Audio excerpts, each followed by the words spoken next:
Good morning, Alex and friends. I'm Grace. Today is Wednesday, January 29th, 2025, and you're listening to Alex's News.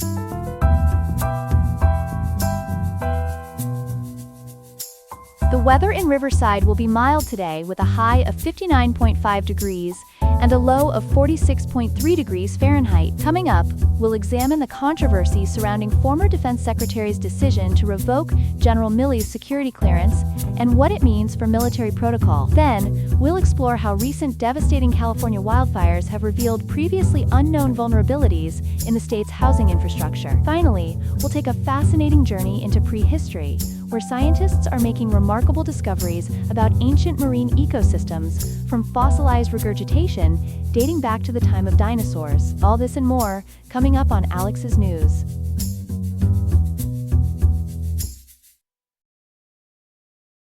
We begin with a significant development from Washington regarding former Joint Chiefs Chairman General Mark Milley. Joining us with the details is our Pentagon correspondent Ethan Parker. Ethan, what can you tell us about today's developments?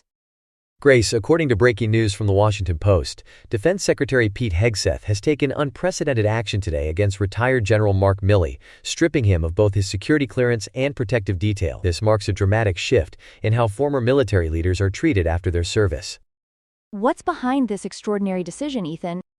The Associated Press reports that this stems from Milley's controversial communications with Chinese military leadership back in 2020 and 2021. Specifically, Milley made two calls to Chinese General Li Zuocheng, where he assured China that the U.S. had no plans to attack and even promised to warn them if such an attack was coming.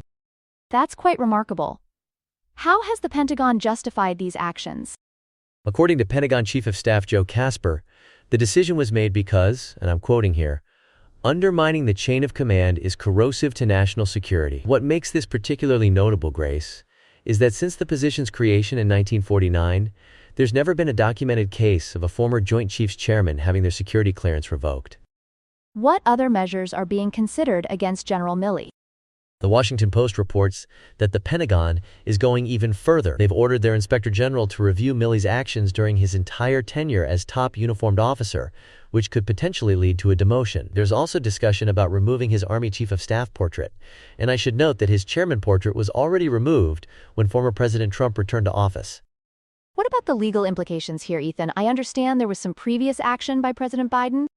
Yes, Grace. While former President Biden did issue Milley a pardon protecting him from prosecution, legal experts note that this doesn't prevent administrative actions like today's security clearance revocation or the rank review. The situation really highlights the ongoing tensions between military leadership and civilian oversight.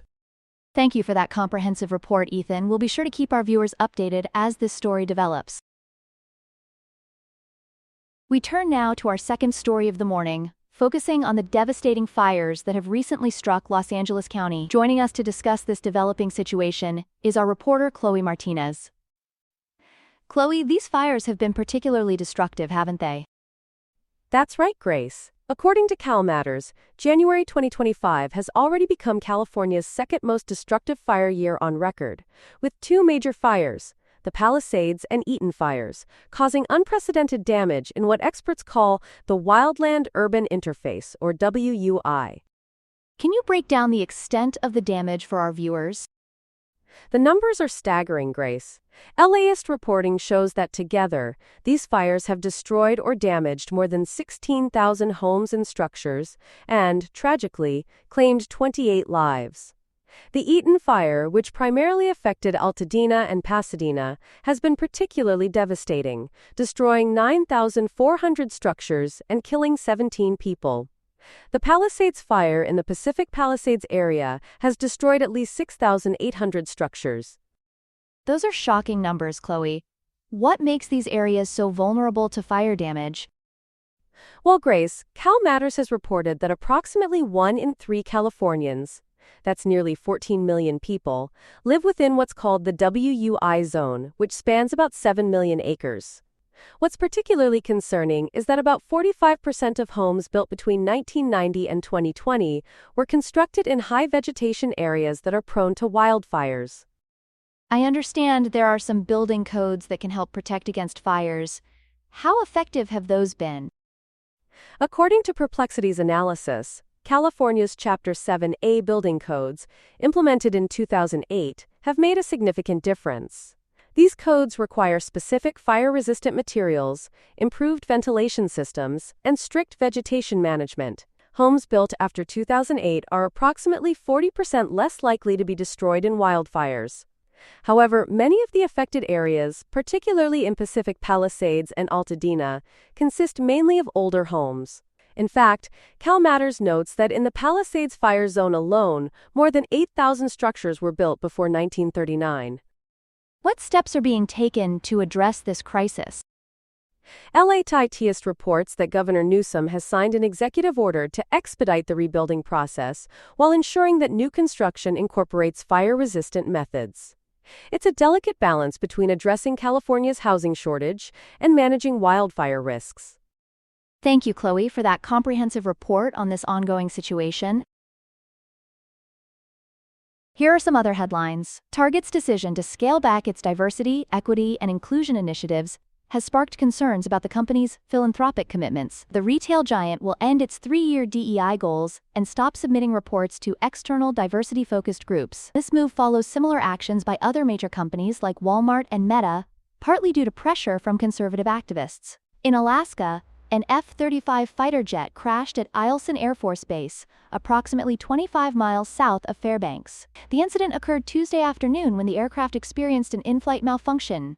The pilot ejected safely and was taken to Bassett Army Hospital for evaluation. The jet sustained significant damage, and base officials have advised locals to avoid the area during recovery efforts. Kansas is experiencing a significant tuberculosis outbreak, with 67 confirmed cases across Wyandotte and Johnson counties. While state health officials initially claimed it was the largest outbreak since the 1950s, the CDC clarifies that other outbreaks, such as a 2015 incident in Georgia, with over 170 cases, were larger. 2 deaths have been reported, and approximately 79 individuals have been exposed to the bacteria. In a rare display of regional cooperation, Arab and Israeli scientists are working together on a barn owl conservation project in the Middle East. The initiative has become an unexpected symbol of collaboration in a region often divided by conflict, as researchers share knowledge and resources to protect these border-crossing birds. Florida lawmakers have passed a sweeping immigration bill allocating $500 million to support federal immigration enforcement. The legislation establishes a new state immigration office, provides funding for local law enforcement cooperation with ICE, and repeals in-state tuition for undocumented students. Governor DeSantis has criticized the bill as weak, while Democrats express concerns about its broad impact. We turn now to a fascinating discovery that's giving scientists new insights into prehistoric marine life. Joining us to discuss this remarkable find is our science correspondent, Ethan Parker. Ethan, tell us about this unique fossil discovery in Denmark. Thanks, Grace. According to NPR, an amateur fossil hunter named Peter Benecke has made quite the unusual discovery at Stevens Klint, a UNESCO World Heritage Site in eastern Denmark. What he found was actually fossilized vomit, or what scientists call a regurgitolite, that's approximately 66 million years old. Fossilized vomit? That's certainly not what most people expect to find when they go fossil hunting. What makes this particular discovery so significant? Well, Grace, this fossil is giving us a rare glimpse into marine life just before the mass extinction event that wiped out the dinosaurs. The fossil contains remains of ancient sea creatures, primarily sea lilies or crinoids, and possibly bryozoans. What's particularly interesting, according to Columbia University's Paul Olson, is that these remains show sharp, unweathered edges, indicating they weren't fully digested. And how can scientists be certain this is actually fossilized vomit rather than just a regular fossil formation? That's a great question. Scientists look for several key indicators. As reported by NPR, they examine the morphological features.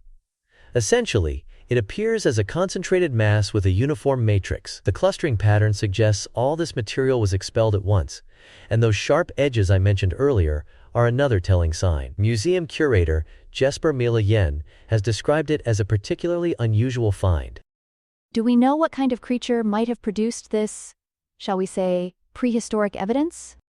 Scientists believe it was likely a fish, though they can't pinpoint the exact species. What's interesting is that they think the predator regurgitated these sea lilies because they weren't particularly nutritious and might have had a toxic mucus coating. This gives us fascinating insights into predator-prey relationships in ancient marine ecosystems.